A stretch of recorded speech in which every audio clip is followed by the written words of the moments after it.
প্রিয় শিক্ষার্থী, আমরা অষ্টম শ্রেণীর চতুর্থ অধ্যায়ের 4.1 অনুশীলনের 11 নম্বর অঙ্কটা আমরা এই মুহূর্তে করতেছি। তোমরা মনোযোগ সহকারে সবাই দেখো, আমার মনে হয় তোমরা ভালো বুঝতে পারবে আর কি।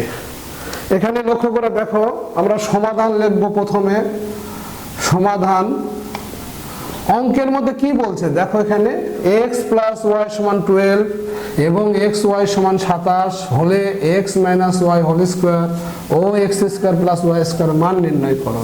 তাহলে আমরা লিখব, এখানে দেওয়া আছে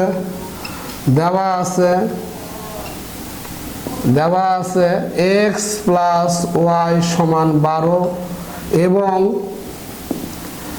xy = 27।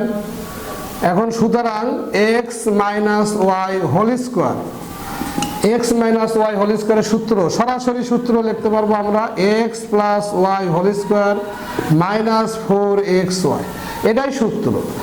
x - y whole square, x + y whole square - 4ab। এই সূত্র নিয়ে আমরা আরেকটা ক্লাস করব, যে সূত্র কেমন করে আসে, এগুলো মান কিভাবে আসে সেটা আমরা দেখাবো। এর আগে একটু আলোচনা করছিলাম, কিন্তু ওই পর্ব প্রথমে, এই অঙ্কের প্রথমে আলোচনা করেছিলাম, এই অধ্যায়ের প্রথমে। যাই হোক আর কি, এখন আপাতত তোমরা দেখো যে x + y whole square - 4xy বা ab আর কি।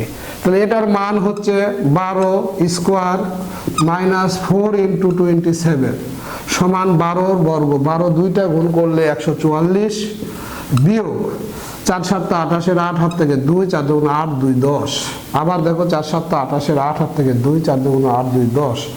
8 আছে 14, 6 হাত থেকে 1, 1 আছে 4, 3। এটা হচ্ছে এর মান।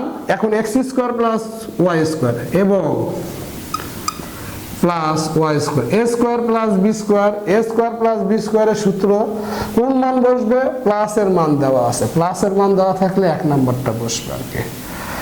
তাহলে আমরা লিখব x + y whole square - 2xy। তাহলে এইটুকের মান কত? 12, এর উপর স্কয়ার, 2xy এর মান 27। 12 × 12 = 144 বিয়োগ 54 সমান 4 থেকে 4 গেলে 0, 5 আছে কত হলে 9, 14, 90 হবে। তাহলে আমরা আরো সুন্দর করে যদি লিখতে চাই, তাহলে সুতরাং আমরা লিখতে পারবো আমরা x - y হোল স্কয়ার এর মান 36, x² + y² এর মান 90। এই অঙ্ক আমাদের শেষ হয়ে গেল আর কি।